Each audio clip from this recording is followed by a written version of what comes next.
unsay buhaton para kita maluwas. Pero karon ato sa i-prove nga pwede da ita maluwas bisag buhi pa kita. Okay. I-prove sa nato ha, balik kita sa Ephesian believers. Ephesians 1:3. Kung basahin mo sa verse 1 mga igsoon sa Ephesians 1:1, makita nimo diha nga ang giingon ni Paul sa mga believers is mga saints sila. Paul, an apostle of Jesus Christ by the will of God, to the saints who are in Ephesus and faithful in Christ Jesus.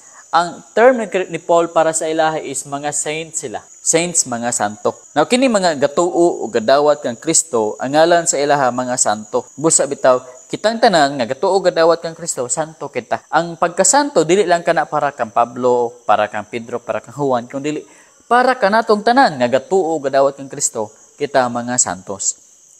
Of course, kaya gitawag ka nga santo, automatically, nagpasabot nga kita, save po. Kabalo ba ka mo unsay meaning anang word nga saint? Saint meaning holy. Holy meaning separate. Separate kita. Gikan sa kingdom sa darkness, giseparate kita sa Ginoo padulong sa kingdom of light. Gikan sa kangit-ngit padulong sa kahayag. Gikan sa mga dili luwas ngadto sa mga luwas. Mao kini ang word nga saint. Gilahi, gilain, balaan. Pwede mahimong saint ang tao bisag buhi pa, pwede mahimong save ang tao bisag buhi pa.